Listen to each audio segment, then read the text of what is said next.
how to work with the moon cycle. You hear a lot about new moon, full moon, waxing, waning. What does it mean and what can you do with it, right? Because who cares if you know what it means if you don't know what to do with it? All right, if this topic is interesting to you, give us a thumbs up and make sure that you hit the subscribe button and the bell. That bell is just going to let you know when we have uploaded a new video for you to see with an interesting topic like moon cycles and how to work with them. So Pixie, I know some about moon cycles, but I'm just really interested in hearing what you have to say so that I can learn more.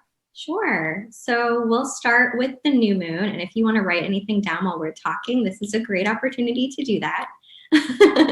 So the new moon energy is when there is no moon in the sky. It is just completely invisible. It's not up there. And this energy, when it comes in, it's a really beautiful time to slow down, first of all, really just take time, honestly, to do nothing. Because it's like you're the little seed way down in the soil and you're just getting ready to sprout. So I know a lot starting over, like the moon. Exactly. So I know a lot of people are like, yes, let's make new moon intentions. And my goal when the moon is dark is to just be still and be open to receive what I'm meant to receive, so I know what I'm meant to manifest. So that's personally how I view the new moon. If you want to do new moon intentions, that's great. I personally wait until like the day after the new moon to do that. So any questions about the new moon? No, I love that. I love that it's a waiting, because being active during that period has always felt a little odd to me, because it is that almost calm before the storm. Not that the moon is a storm, but you know what I mean? It's the calm before the action. It's that breath right before the lights come on. That first energy of the morning. Yeah.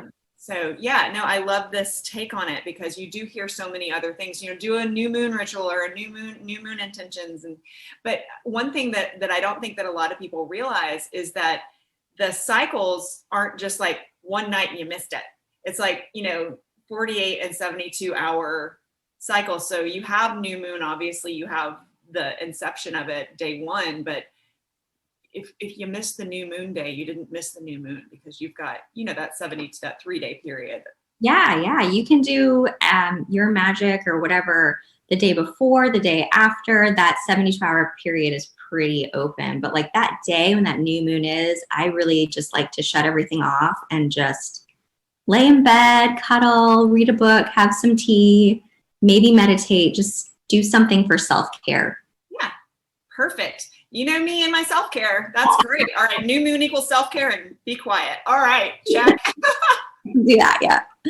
And then as the moon is waxing, so as you see the moon growing in the sky, you're intuitive of like, it's the calm before the storm. Like that's really true. It's the moon is growing. And so your energy is growing. Your intentions are growing, your actions, whatever you're wanting to create, that's the time to be taking those baby steps. So if you did make a new moon intention the day after the new moon, these are the days when you should be like, okay, I'm going to start to plan out this venture that I'm doing, or I'm going to reach out to these people, just really having those action steps in place. It's a really good time to be just open to receiving. So while the new moon is growing, I really like to work with divination. I personally really like to work with tarot cards or my pendulum, just to make sure that I'm in alignment to be able to receive. That's so great. And I live in a world of analogy. I like to think of the waxing moon as kind of, if you experience a symphony or any piece of music that kind of has that building before the big, because it's that little bit of anticipation mixed with action. And so the word that I really like to bring to mind here is alignment. A lot of people think that to get into this action and alignment, they have to have this really busy energy, and they don't. The best way to take aligned action is to understand that goal, to understand that intention, and then allow the actions to be downloaded to you. It's not action just to be an action, hurrying around and making sure that you're checking off a checklist. No, I agree with you 100%. And every month is different too. So like some months you're going to have all of this energy to get things done. So you might feel like you're more in action with your steps, but then some months it's just going to feel like, okay, I'm just open, I'm just showing up each day, and we'll kind of see how this unfolds. And that also corresponds to like what sign the moon is in, which we can talk about another time. Yes, I would love to do that. We should do a whole series on that, honestly, leading up to the different signs and what to do with that. So, hey, I'll make a note on that one. Okay, so we've done new moon, we've done waxing moon, which means it's growing toward full. What's next? So the full moon is next, and that's when it's high in the sky, beautiful. You can feel lots of energy here, and on the full moon, that's like the precipice. That is like the complete energy of fertility. I like to look at like the dream is realized, everything is growing, everything is blossomed and in its prime. So this is, yeah, I know a lot of people, again, on the full moon, they like to do like this releasing ceremony, but again, I wait till after. Yep. Full moon. I think the full moon is kind of like the height of the party, and you're supposed to enjoy, and that's the bounty.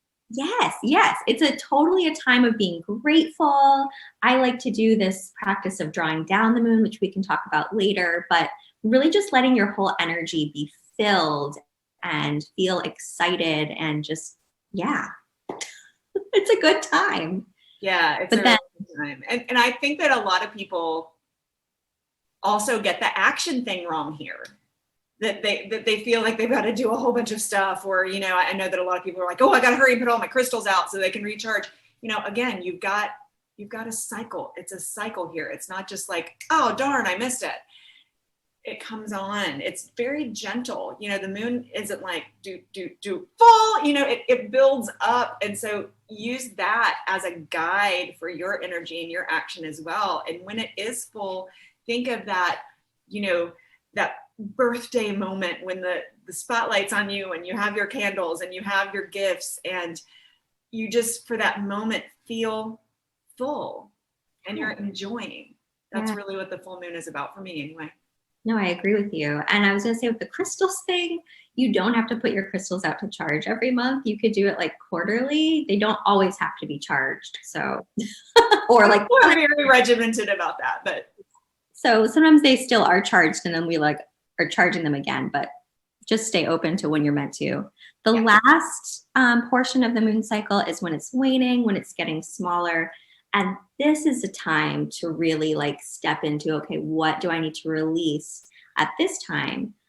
You could create just a list or a little letter to yourself of, I'm releasing my fears, I'm releasing the worries I have about X, Y, or Z situation. And then normally a couple days before the new moon, that's when I like to have just a little burn ceremony. I might burn the list, I might burn some herbs that correspond with whatever I'm doing. But just during that time of like releasing, I'm just noticing, okay, what in my world am I open to letting go so that I can create more space for the next month to be able to integrate more and grow into my fullness.